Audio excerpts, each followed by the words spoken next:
The Velhari Empire did not ask for help. They requisitioned it. There is a difference, and every diplomat in the Nine-Sector Coalition understood that difference the way you understand a bruise, not by looking at it but by pressing on it and watching someone flinch. The requisition came through official channels, stamped with the Velhari seal of absolute necessity, a mark so rare that most junior diplomats had only ever seen it printed in history textbooks between chapters about extinction-level crises and the fall of the Rennick Confederation. The seal meant, we have exhausted every option available to a civilization that has existed for 11,000 years. We are now reluctantly looking outward. They were looking at Earth. Specifically, they were looking at a species that had only achieved faster-than-light travel 43 years ago. A species that, by Velhari academic standards, was still in what xenosociologists politely called the volatile developmental corridor, which was a very clean, very professional way of saying, these creatures have not yet stopped finding reasons to kill each other. Ambassador Sealvareth of the Velhari Empire stood at the receiving dock of Station Miravel 9 and watched the human transport vessel finish its docking sequence. She was a tall being, nearly 8 feet, with skin the pale color of river clay and 4 eyes arranged in a vertical line down the center of her face, each one capable of independent focus. She had spent 30 years in diplomatic service. She had negotiated treaties with species that communicated through bioluminescent skin patterns, species that experienced time in nonlinear loops, and species that did not have individual identity in any way she could initially understand. She had never been nervous before a docking. She was nervous now. Not because of what humans were rumored to be. Because of this, the Earth Coalition had chosen to send humans. She had read the file 3 times. The first time she thought the translation was corrupted. The second time she assumed it was some form of human humor she lacked the cultural context to decode. The third time she set the file down on her desk and stood at her observation window for a very long time, watching the stars, wondering if the Velhari High Council had genuinely understood what they were asking for when they sent that requisition to Earth. The file was not about generals. It was not about strategists, decorated officers, or brilliant military minds with rows of medals and distinguished service records, nor the kind of measured, calculating intelligence that Velhari command structures were built to interface with. The Earth Coalition had sent Unit 7. Unit 7 was not a division. It was not a battalion. It was not even, technically, a formal military designation under standard Earth Coalition organizational charts.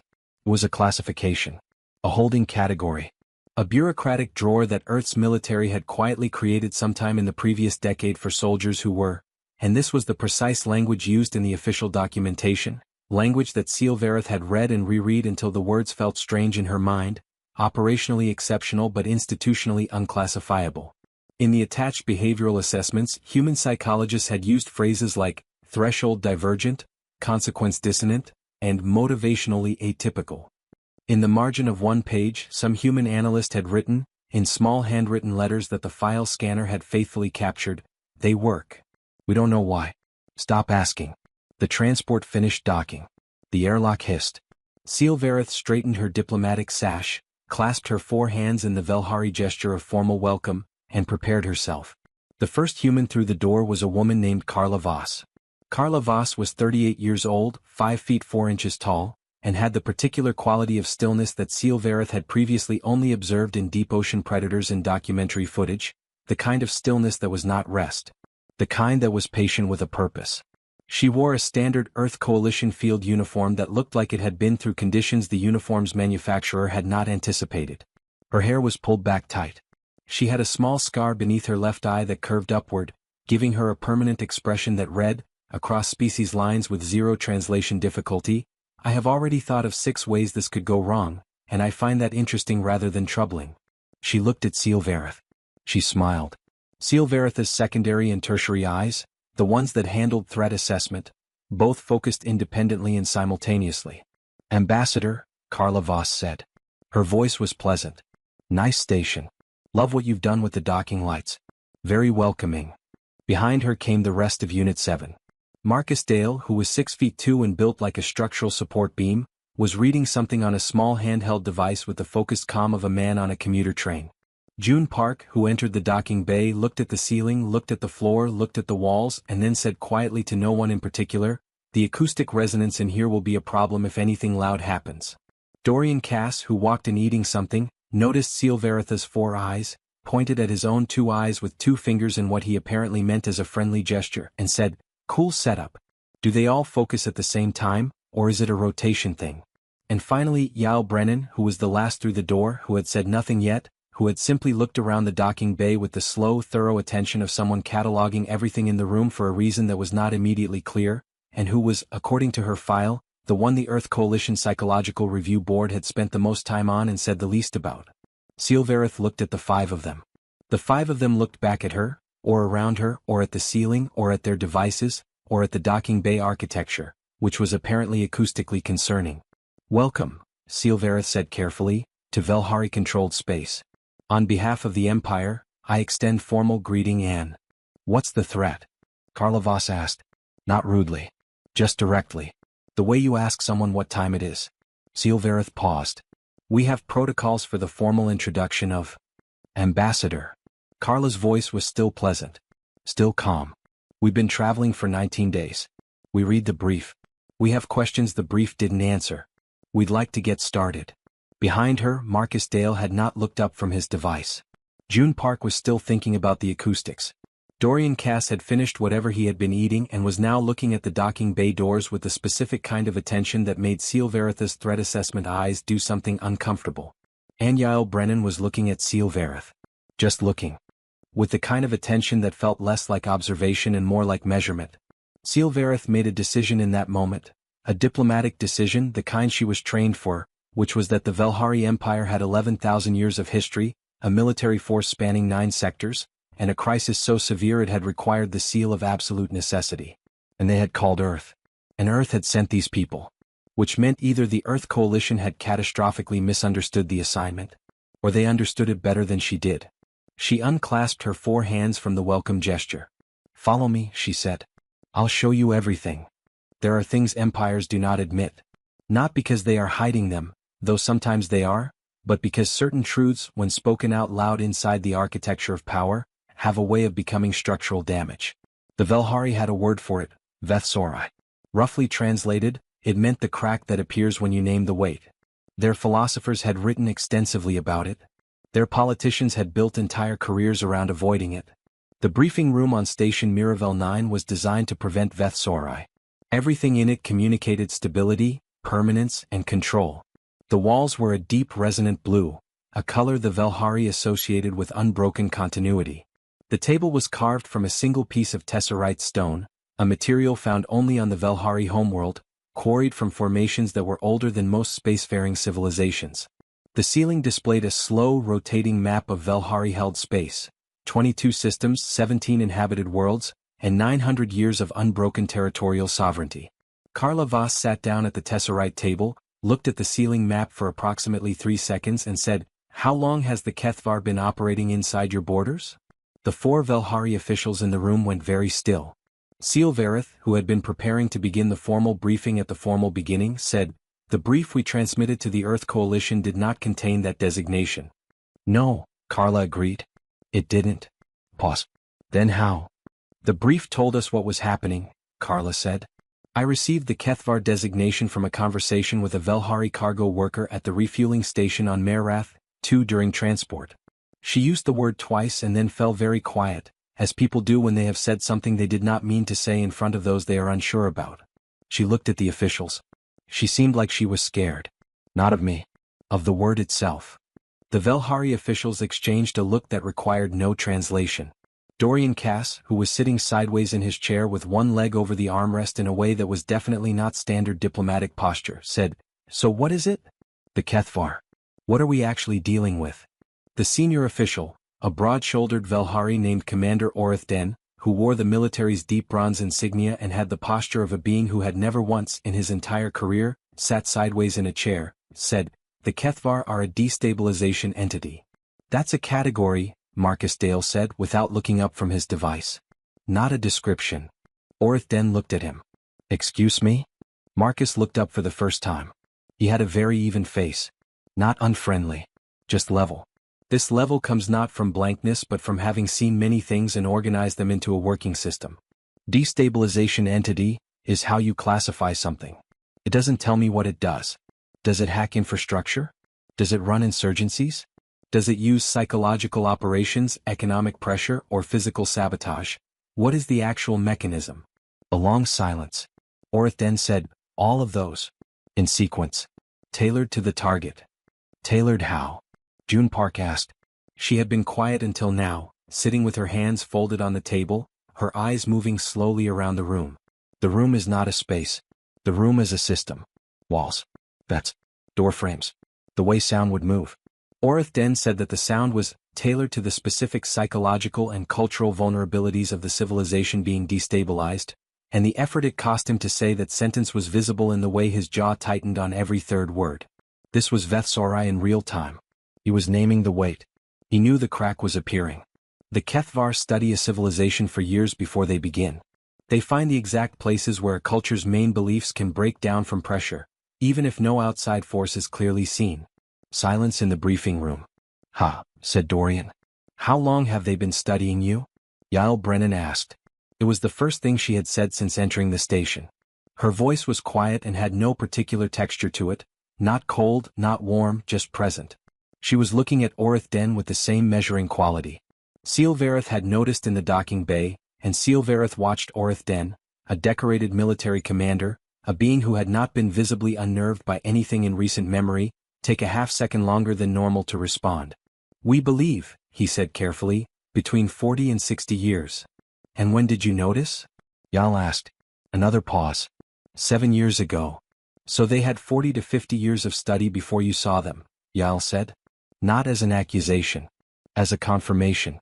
As if she were writing it down in her head. And in those 7 years since you noticed, what's changed? The pace, Orith Den said. Once they knew we had identified them, they accelerated. What had been subtle became.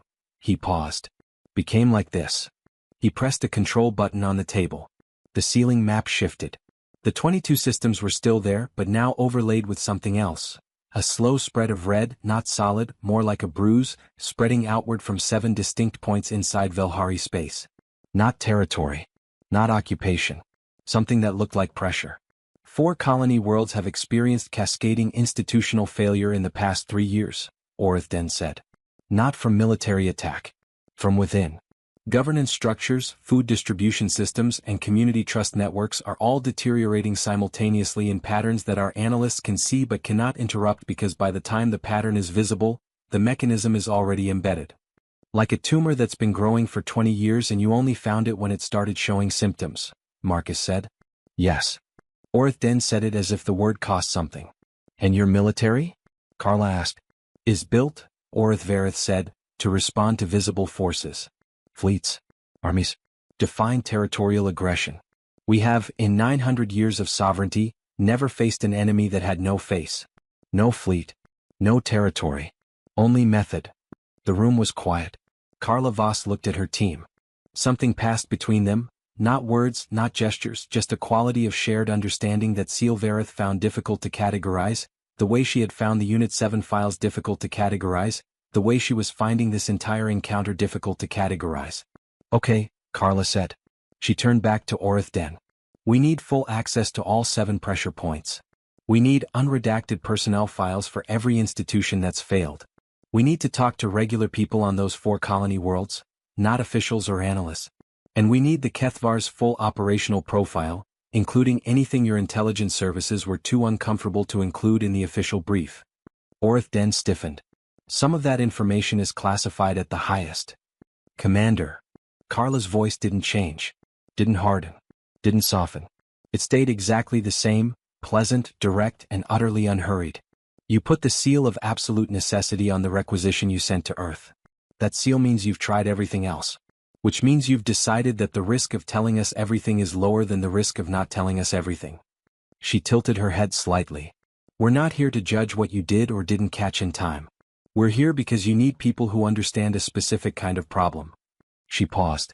So let us understand it. The 4 Velhari officials looked at each other. Sealvareth thought about the file. The margin note. They work. We don't know why. Stop asking. She thought about Carla Voss in the docking bay, that stillness, that patience with a purpose, and she thought about how she had initially categorized it as predatory, and how she was no longer sure that was the right word. Not because it was wrong. Because it wasn't complete. Give them everything, she said quietly. Orith Den looked at her. Give them everything, she said again. All of it. Whatever we haven't said out loud. He held her gaze for a long moment. Then he pressed another control on the table, and the ceiling map expanded, and the real briefing began. Marcus Dale worked the way water moves through a cracked wall, not forcefully, not dramatically, just with the absolute certainty of finding every gap. He had been given access to 40 years of Velhari institutional records, governance structures, supply chain architecture, community cohesion indices, cultural calendar data, dispute resolution patterns, and he had been given a room, a workstation, and after some negotiation, a chair that was technically designed for a Velhari body but which he had modified with a folded emergency thermal blanket in a way that offended the station's facilities manager profoundly and which Marcus had not acknowledged even slightly. He did not take breaks as the Velhari staff who were assigned to assist him expected. He ate at the workstation.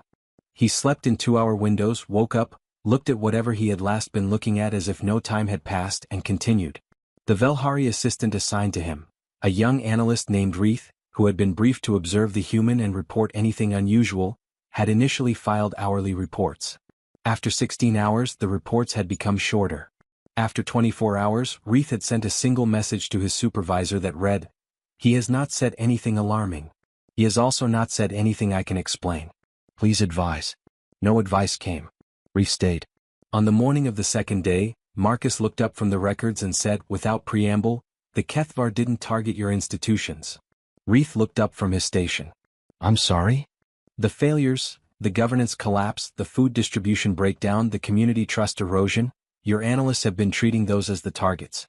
Like the Kethvar, it identified which institutions mattered and then attacked them." He turned the workstation display to face Reith. "But look at the sequence." Reith looked. The display showed a timeline of failures across all 4 colony worlds, each event color-coded by institutional category, arranged chronologically. "The governance failures always come third," Marcus said. "Distribution breakdowns come second. But the trust erosion is always first, and it's always small. A corruption scandal that seems isolated, a community leader who turns out to have been deceiving their neighbors about something personal, a local tradition that gets publicly exposed as having different origins than the community believed." He pointed. "Small things. Private things. Things that shouldn't be able to collapse an entire system." "But they do," Reith said slowly, looking at the pattern. "They do," Marcus agreed. "Because the Kethvar aren't attacking your institutions. They're attacking the thing your institutions are built on. They're attacking the premise, the shared belief that the people around you are roughly who they claim to be. That the story your community tells about itself is roughly true." He sat back. "Once that's gone, it doesn't matter how well-designed your food distribution system is. People stop using it correctly because they don't trust the people running it. It doesn't matter how sound your governance structure is. People stop participating because they believe the structure is a performance hiding a reality they can't see." Reith was quiet for a long moment. "If that's the mechanism," he said carefully, "then there is no institutional fix. There's no system you can repair or replace because the problem isn't the system." "Right," Marcus said. "Then what?" "I don't know yet," Marcus said. He turned back to the display. "That's what I'm working on." Meanwhile, on the other side of the station in the section that housed the communications array, June Park was doing something that the station's chief communications engineer, a meticulous Velhari named Sanavel, found increasingly difficult to observe without physical discomfort. June was taking apart a Velhari long-range communications relay. Not to fix it. Not because it was broken. Simply because she had looked at it for 20 minutes and then said quietly, "Can I open this?" And Sanavel, who was used to the question meaning something like, "May I examine the exterior paneling?" had said yes, and June had produced a set of tools from her field kit and begun. "You're not, that's not, what are you?" Sanavel had started 3 sentences without finishing any. "I'm listening to it," June said. "You cannot listen to a..." "Every system makes sound," June said. She had the casing off now and was holding a small device near the internal components, not touching them, just near them. "Not always sound you can hear. But vibration. Frequency. The way components interact creates a profile that's specific to that system in that condition. Like a voice." She paused, tilting the device slightly. "Your relay network has a voice. I want to know if it's changed recently." Sanavel stared at her. "You think the Kethvar have altered our communications infrastructure?" "I think they might have added something to it," June said.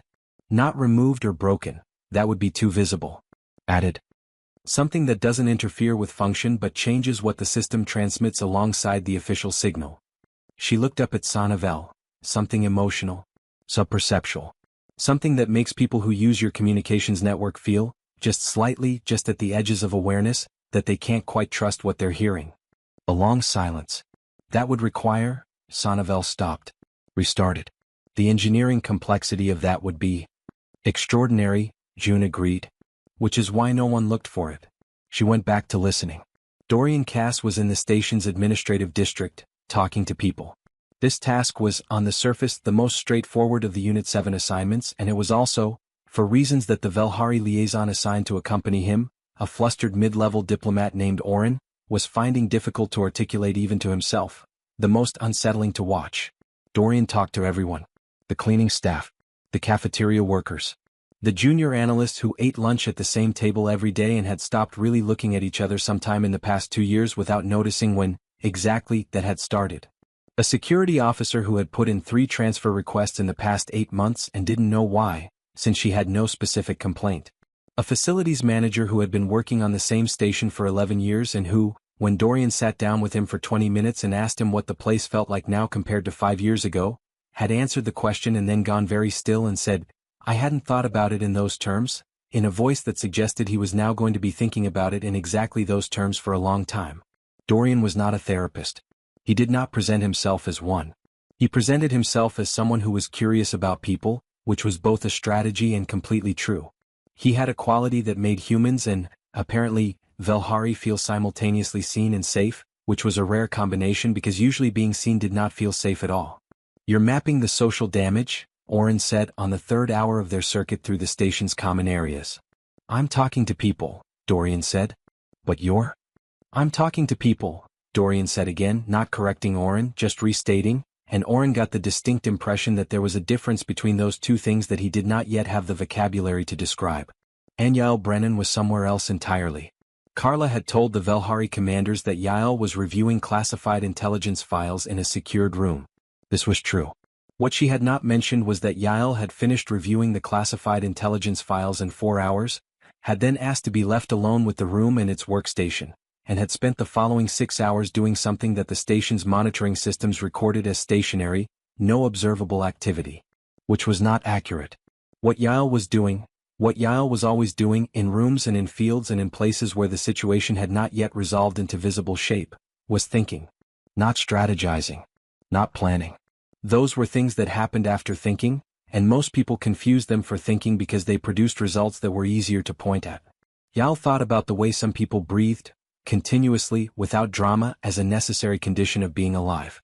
She thought about the Kethvar intelligence files, which were extensive and deeply incomplete in ways that were more informative than the things they contained.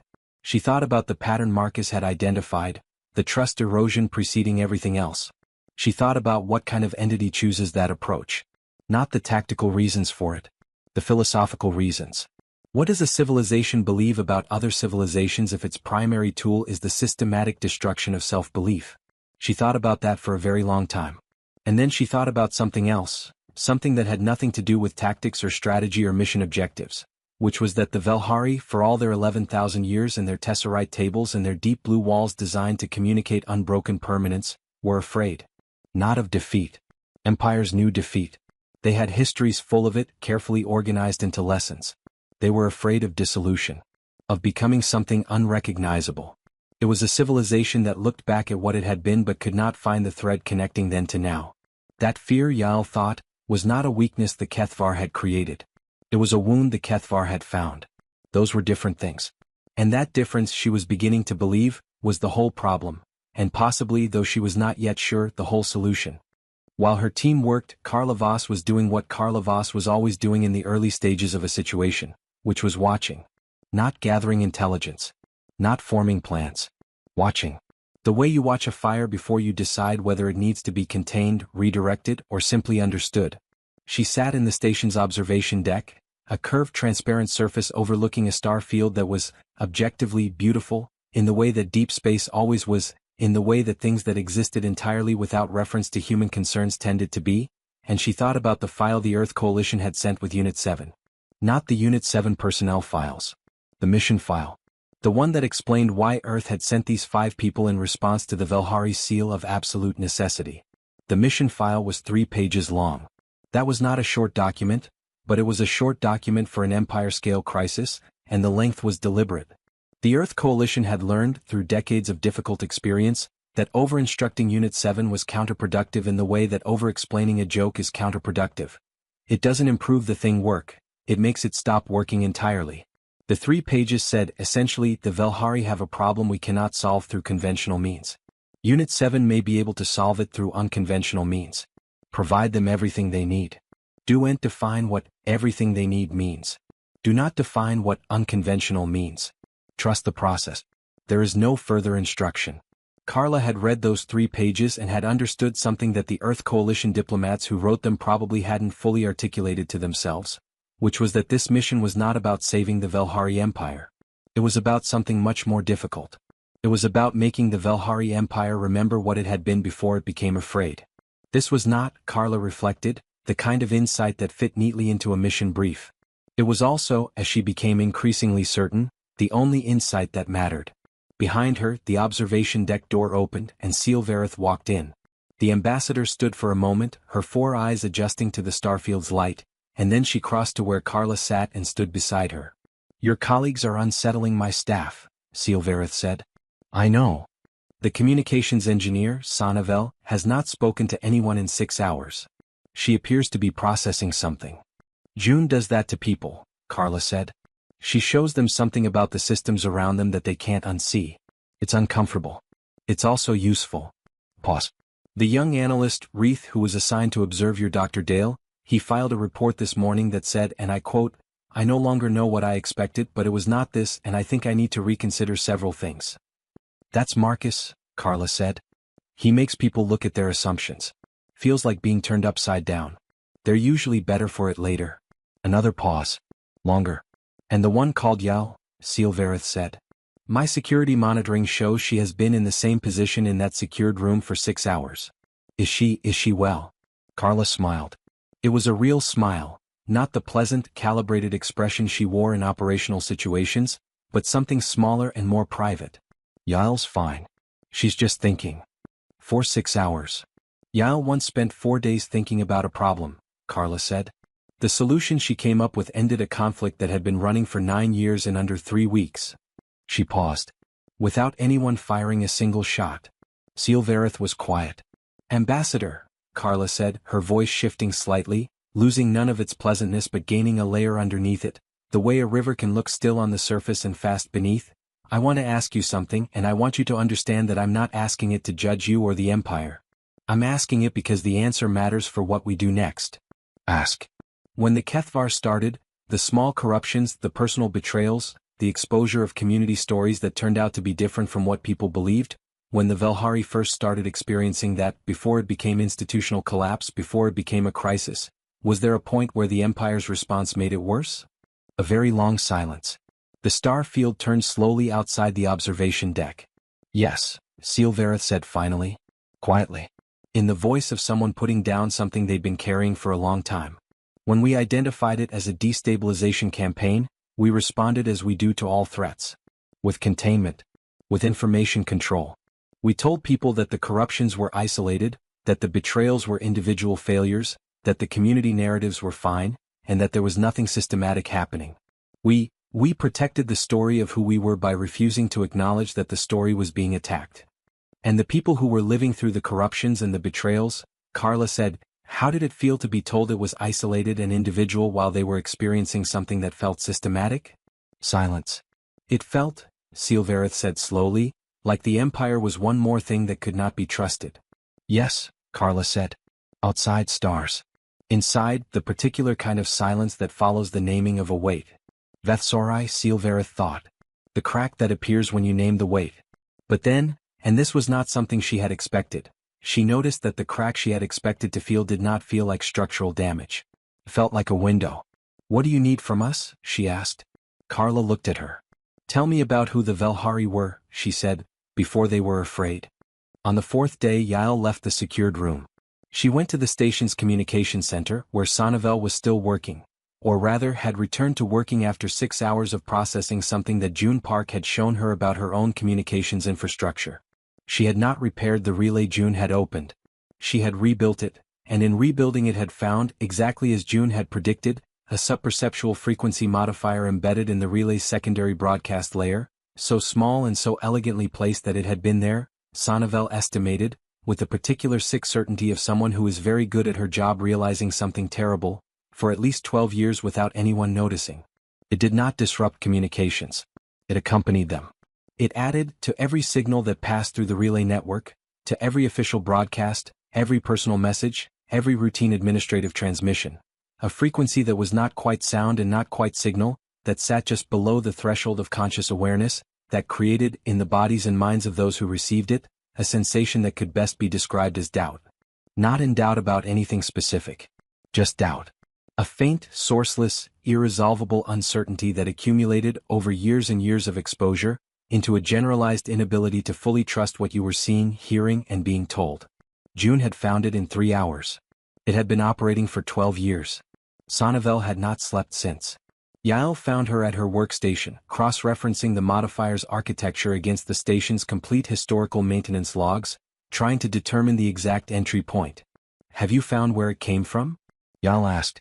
"Not yet," Sanneval said.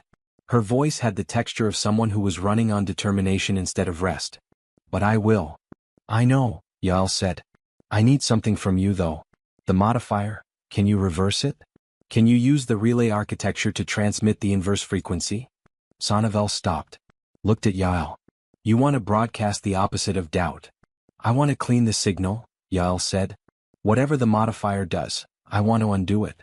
Retroactively as much as possible and going forward completely." "That's technically possible," Sanneval said slowly, "but the reach?" "Every relay in the network that you can access from here," Yael said. "How many worlds does that cover?" Sanneval calculated. 14 of the 17 inhabited worlds. And the 4 colony worlds currently in crisis. "That'll do," Yael said. Sanneval looked at her for a long moment. Something shifted in the communications engineer's expression. Something that had nothing to do with technical assessment and everything to do with the particular quality of Yael's attention, which was, as Sealvareth had noted in the docking bay and Orith Den had noticed in the briefing room, not observation so much as measurement. Like being seen by something that saw accurately. "You know this won't fix the institutional damage," Sanneval said. "I know," Yael said. "The corruption, the broken trust, the failed systems. A clean signal doesn't repair those." "I know." "Then why?"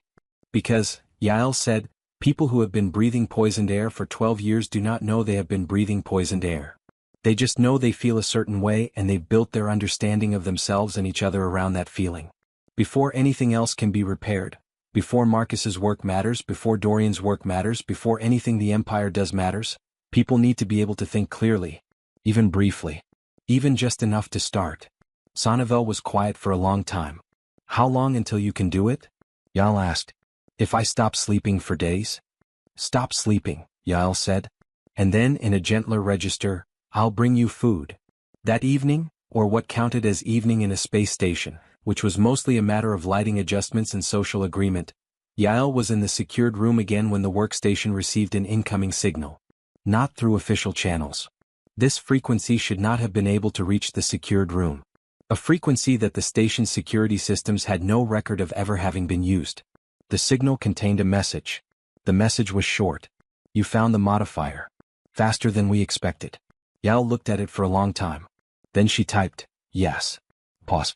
Then. "We are curious about you. You are not what we expected Earth to send." Yael typed, "What did you expect?" "Soldiers. Weapons. An attempt to fight something that has no physical form." "That's what most empires try," Yael typed. "When they understand the method but not the philosophy behind it, they may struggle to apply it effectively." A longer pause. "You understand the philosophy?" It was not a question. Yael looked at the screen. Then she typed, carefully because every word in this exchange was also a piece of intelligence, and also because she meant what she was writing, both of which were true simultaneously in a way she had long since stopped finding strange. "I understand that you believe civilizations are fundamentally brittle. The stories they tell about themselves are load-bearing fictions, and if you find the right point to apply pressure, they collapse under their own weight. And I understand that your method works, has worked many times, because that belief is partially true. Another pause. Only partially? Civilizations are brittle, Yael typed. But brittleness and fragility aren't the same thing. Brittle things break cleanly. Fragile things shatter. What you're doing to the Velhari is treating them as fragile. You're trying to shatter them. But they're brittle, which means if someone helps them break cleanly they can be rebuilt. A very long pause. Then, why would you help them break cleanly? That still means breaking. Because as Yael typed, clean breaks heal. Shattering doesn't. The signal went quiet. Yael sat with it for a while in the way she sat with everything, not filling the silence, just letting it be what it was. Then, just as she was beginning to think the exchange was over, a final message appeared. You're not a soldier. No, Yael typed. Then what are you? She thought about that for a moment. About the files. This study focuses on threshold divergence, consequence dissonance, and motivational atypicality. About the margin note. The 19-day journey included Carla's smile on the observation deck, Marcus's water through a cracked wall focus, June's listening, Dorian's talking, and all the ways Unit 7 had been described, classified, and assessed, yet it had never been accurately named. She typed, I'm someone who pays attention. The signal cut. The room was quiet. Yael sat in it for a while longer. Then she went to find Sannivel and she brought food as promised. The problem with Dorian Cass, his genuine liking for people, made him both useful and, at times, a significant logistical challenge. Not in the performed, instrumental way of a skilled interrogator or a practiced charmer. Not with the warm distance of someone who had learned to use likability as a professional tool. Dorian Cass liked people the way some people like music, not because it was useful, not because it led anywhere, but because the experience of another person being fully themselves in front of you was, to him, intrinsically compelling. This had created, over the course of 4 days on Station Miravel 9, a situation that his liaison, Oren, had not anticipated and did not know how to report. Dorian had not confined himself to the social mapping that was his stated purpose. He had, through the natural momentum of being Dorian Cass, become embedded in the station's social fabric in a way that was difficult to describe as either infiltration or friendship but had qualities of both. He ate lunch with the cleaning staff on the second day and dinner with junior analysts on the third. He learned 17 Velhari names and the corresponding 18 social contexts in which using a name incorrectly carried different gradations of meaning. He attended a small informal gathering in one of the crew quarters, where several off-duty station workers played an instrument that made sound through synchronized breath and vibration, which Dorian listened to for 2 hours with the focused, present attention of someone who was experiencing something they had never encountered before and wanted to hold carefully.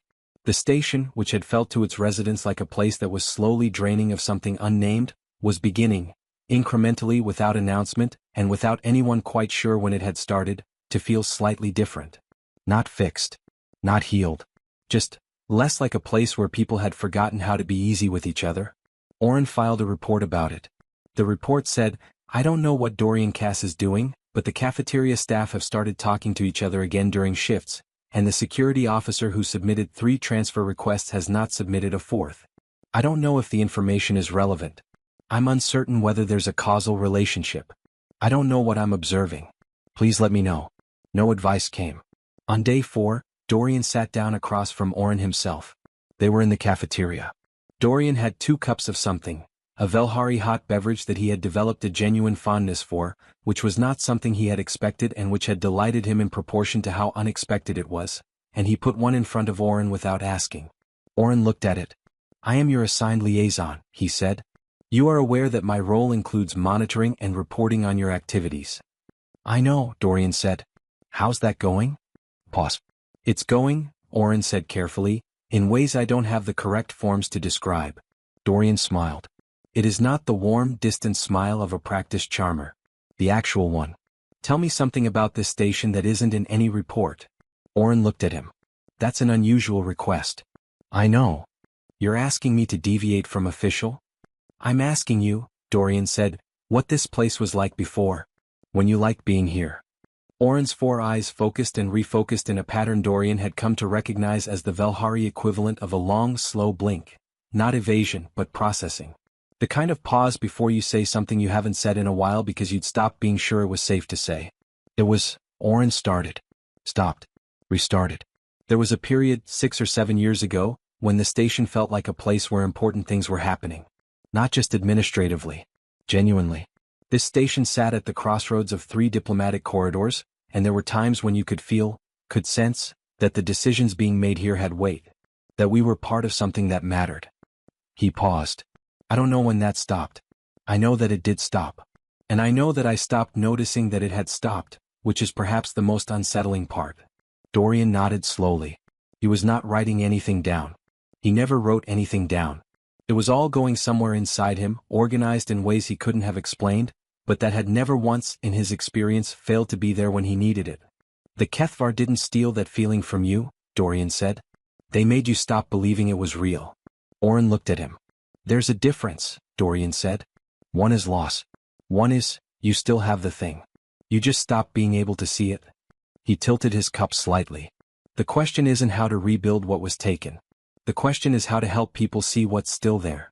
Oren was quiet for a long time. You are, he said finally, a very strange soldier. I'm not really a soldier, Dorian said. Then what are you? Dorian thought about it. I'm someone who finds people interesting, he said. I found that it helps. Commander Orithden, when woken at 3 a.m. station time by a human woman who was looking at him with the pleasant directness of someone about to tell him something that would require him to restructure several years of understanding, did not take the information about the potential inside person with the shock Marcus had predicted. He took it with the particular stillness of someone who has been walking around a thought for a long time without looking at it directly and has just been placed in front of it. You knew, Carla said. Not accusing. Confirming. Orithden stopped. The word he had been about to use was suspected, and saying it felt like naming a weight he wasn't sure the floor beneath him could hold.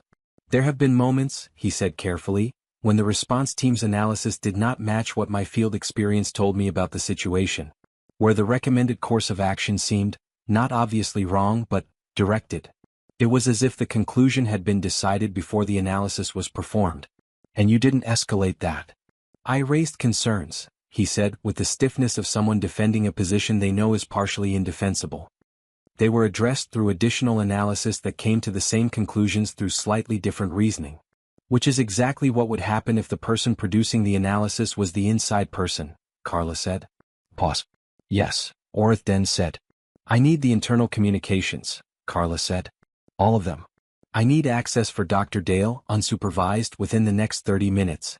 And I need you to not tell anyone on the crisis response team that we're looking. Orithden looked at her. He was a decorated commander. He had spent 30 years building and maintaining the kind of institutional trust that allowed an empire's military infrastructure to function. He was being asked by a human woman he had met 5 days ago, to take an action that would, if it went wrong, end his career and potentially destabilize the crisis response infrastructure at the moment the crisis was worst.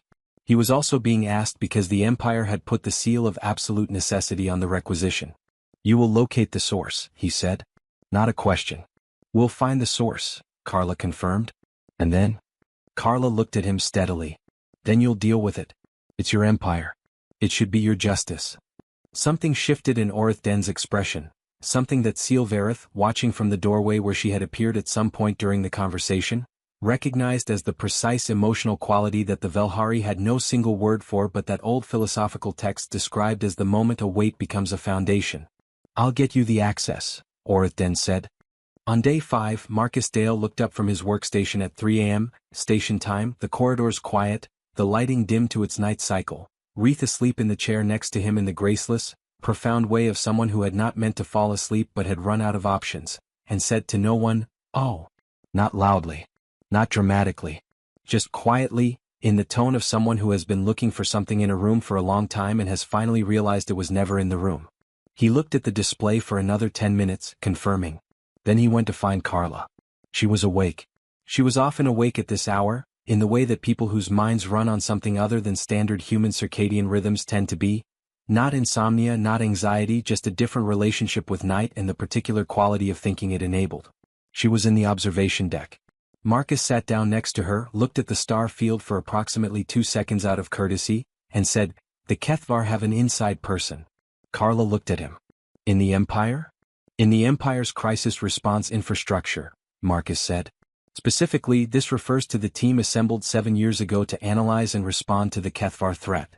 The patterns I have been tracing, the reason every Velhari response to the Kethvar campaign has made things incrementally worse rather than better, are not due to incompetence.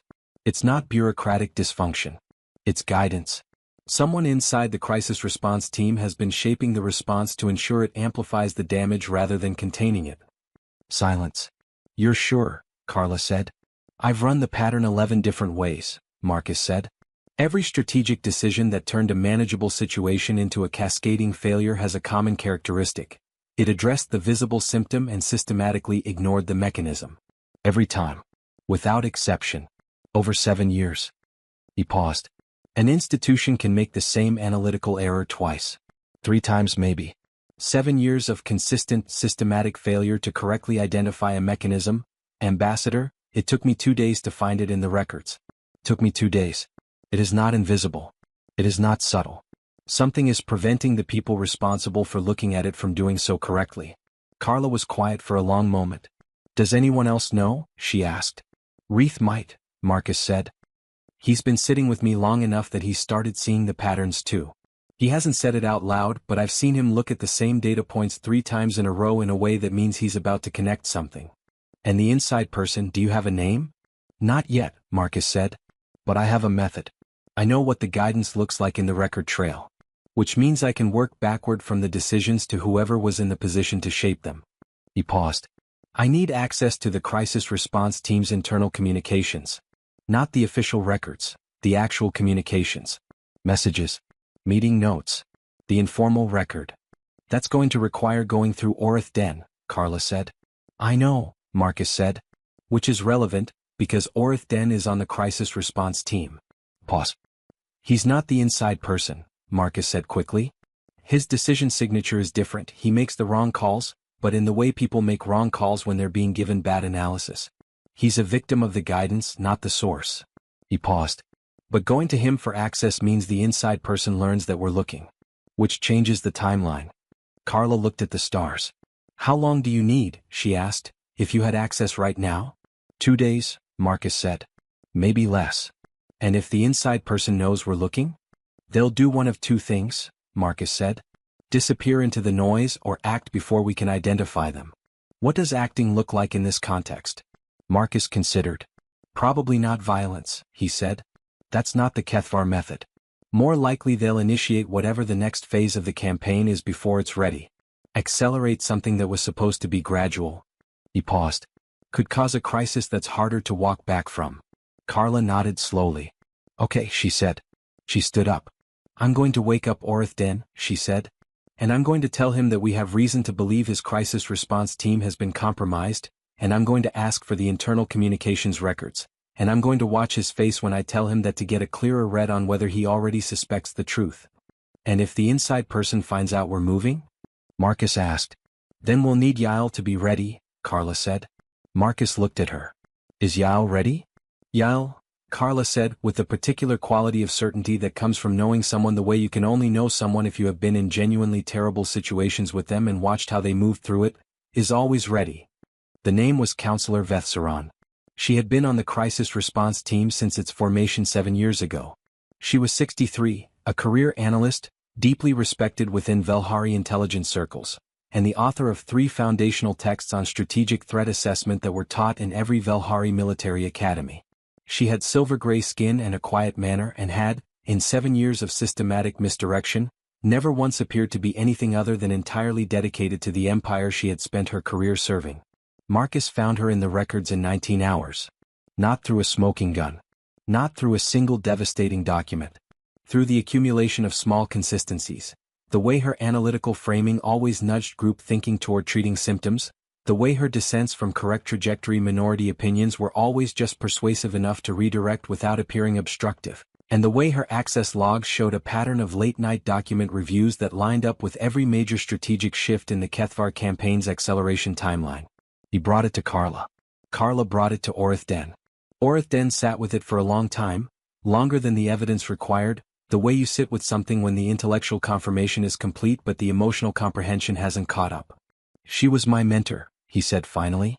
Carla said nothing. She was the one who recommended me for the crisis response team, he said. She told me, I remember she told me, that the Kethvar situation required the best analytical minds the Empire had, and that I was one of them. He paused. I believed her. She may have believed it too, Carla said. Belief and loyalty aren't mutually exclusive. People can be genuinely committed to an empire and also genuinely convinced that the empire should end. Orith Den looked at her.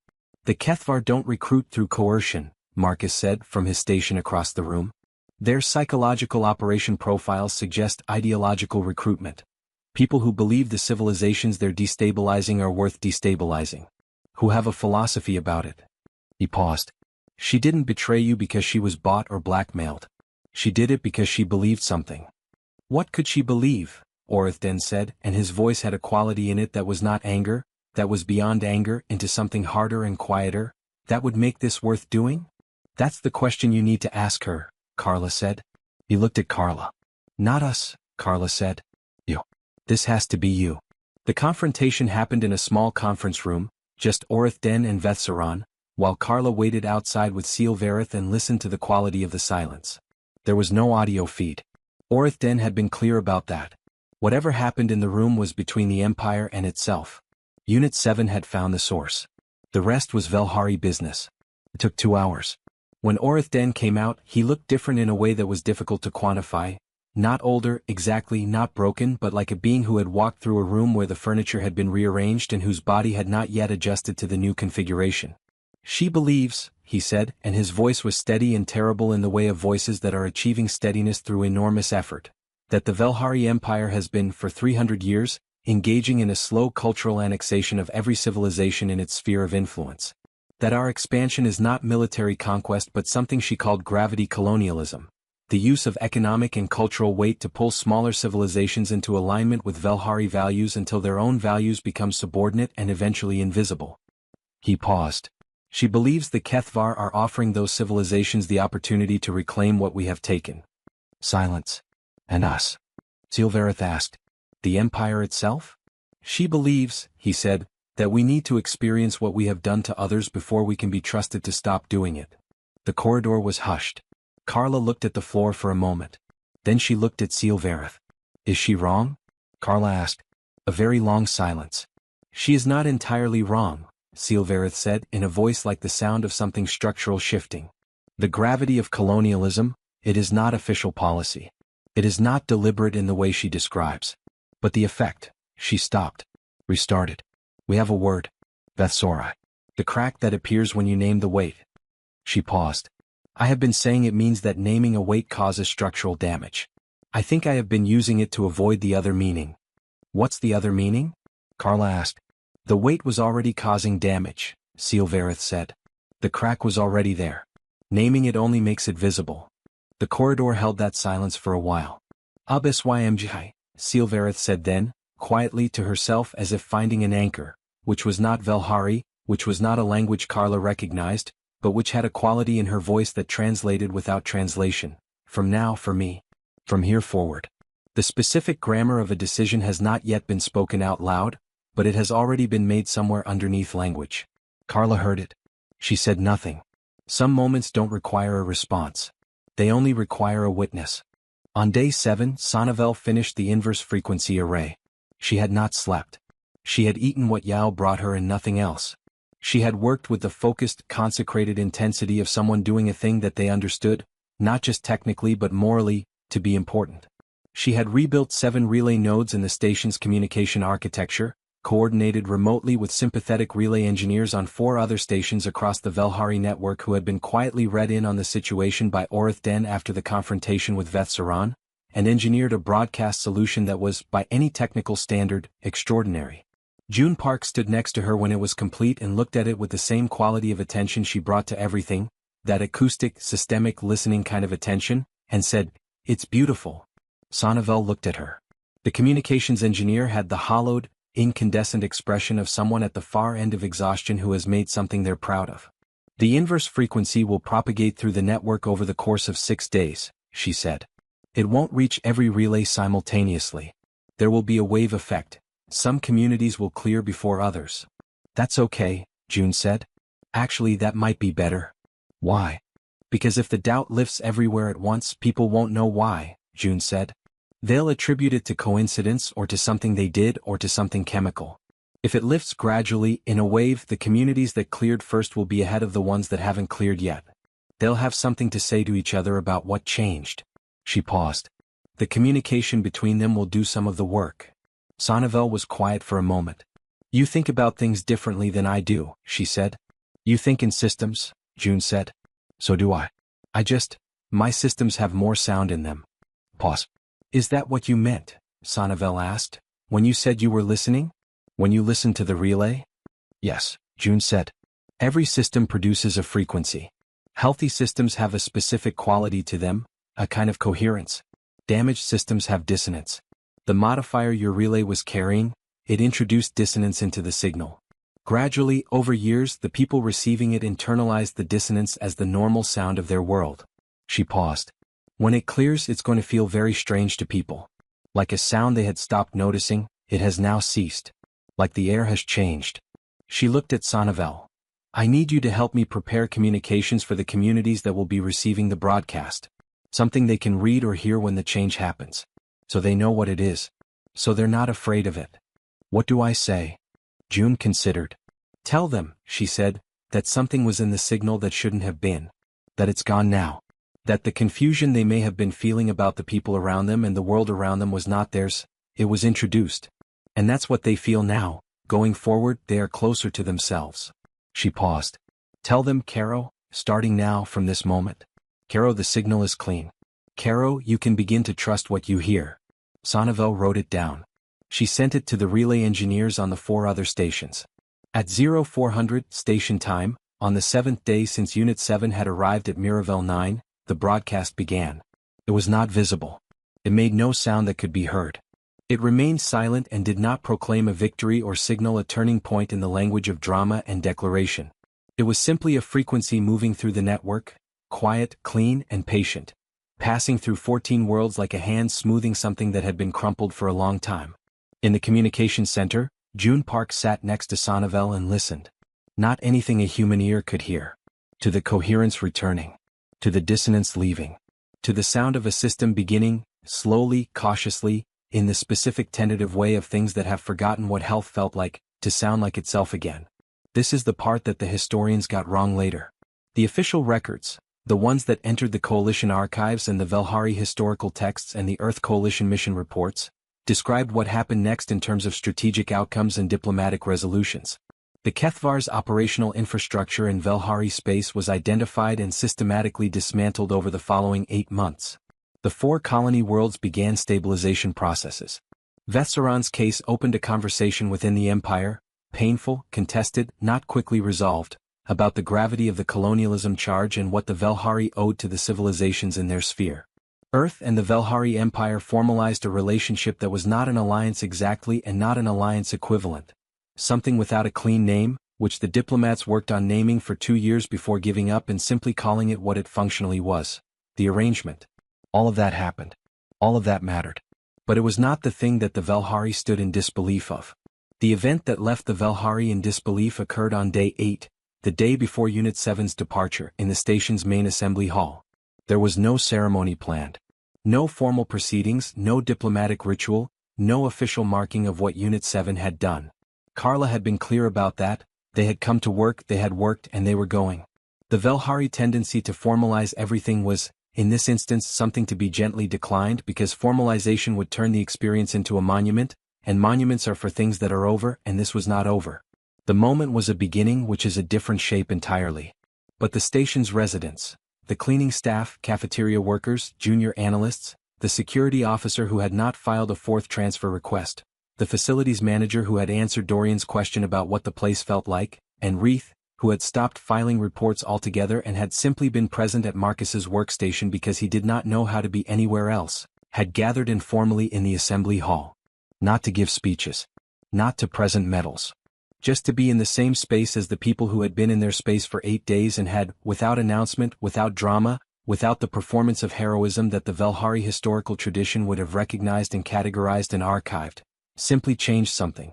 Unit 7 walked in and found approximately 200 Velhari residents standing in quiet assembly, and the quality of the quiet was not the quiet of ceremony. It was the quiet of people who had something to say and had not yet found the shape of it.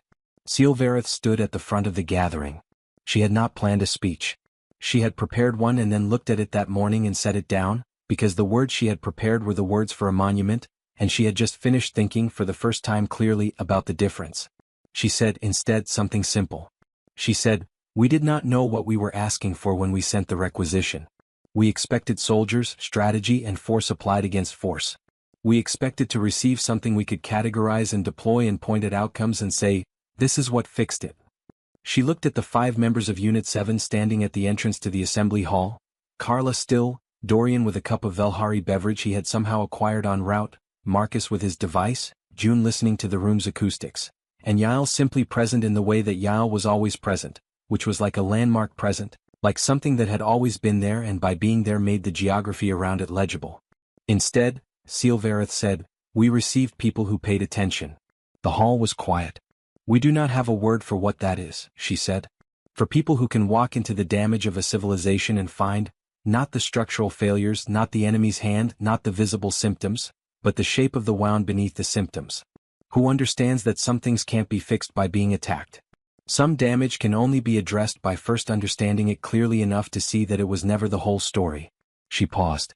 "We stand in disbelief," she said, "not because you are extraordinary, but because you showed us that we were not as broken as we had come to believe. That beneath the damage, beneath 11,000 years of accumulated assumption and the last 7 years of systematic poisoning of our ability to trust what we saw, we were still, in the places that mattered, ourselves." The assembly hall was silent. Then it was not. The sound the Velhari made was not applause, it was a sustained resonant hum that built from individual voices into something that filled the space the way music fills a space, not by being loud but by being present, by occupying the room completely and evenly like warm light. Carla Voss stood in the entrance to the hall and let it happen around her. She was not a person who was easily moved. This was not callousness. It was the specific quality of someone who has experienced enough that they have learned to hold experience without being overwhelmed by it, to receive it fully as it is, without needing to perform a response to it. She was moved anyway. Quietly and privately, like a river moving beneath a calm surface. Dorian Cass was crying, which surprised no one who knew him. To everyone's surprise, Marcus Dale had put his gadget away. June Park had her eyes closed, listening to the frequency of 200 Velhari voices creating something coherent and whole out of individual sound, and her expression was the specific expression of someone hearing proof of something they had theorized and hoped for and had not been entirely certain was real. Yael Brennan stood in the middle of it and felt, with a clear, unhurried certainty that was her most consistent characteristic, that what was happening in this room was not an ending. It was a starting point. Caro, she thought. From here. Absymjhy. From now on, for me, we begin. Before the transport departed, Silvereth found Carla alone in the docking bay, doing a final equipment check with the unhurried thoroughness of someone who has a long journey ahead and wants to start it with everything in order. "I want to ask you something," Silvereth said. "Ask." "The Earth Coalition, when they assembled Unit 7, when they sent you, did they know? Did they understand what the Kethvar's method was and select you specifically because you are the kind of person who could address it?" Carla considered the question for a moment. "I don't know," she said honestly. "The Earth Coalition doesn't always know why it does what it does, any more than any large organization knows why it works when it works. The people who put Unit 7 together probably had some version of the reasoning. Probably not the whole version. Then how?" "We were available," Carla said. "We were available, and the problem was there, and someone somewhere in Earth's bureaucracy was smart enough to look at the seal of absolute necessity and think, this is not a problem for generals." She paused. "A lot of what works like that. Not because someone designed it perfectly. Because someone had the right amount of humility about what a situation was asking for." Silvereth looked at her.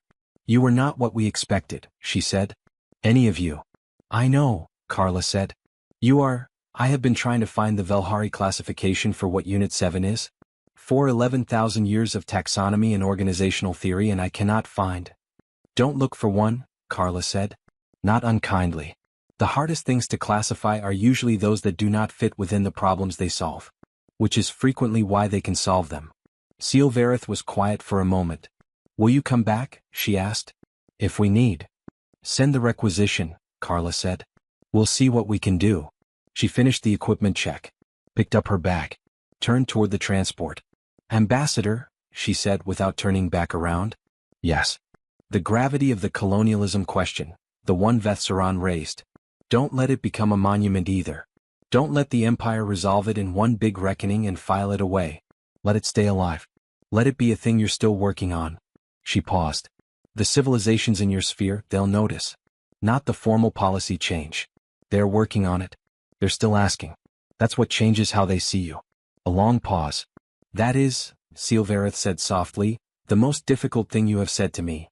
I know, Carla said. She walked through the airlock. The transport departed. Station Miravel 9 held its position in the star field as it had for decades, as it would for decades more. A crossroads of diplomatic corridors, a place where important things happened, a place that had recently and without ceremony remembered how to be itself. In the communications center, the broadcast continued.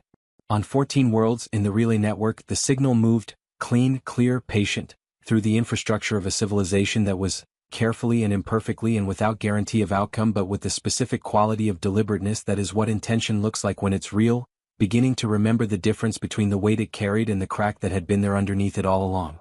Caro. From here. The stars did not care, of course. Stars never do. But the people under them, Velhari and human and every species caught in the slow gravity of choices made by civilizations larger than themselves, the people under them were, in the tentative, necessary, deeply human, and deeply not human way of all things that choose to continue, still asking. I'm still listening. Still paying attention.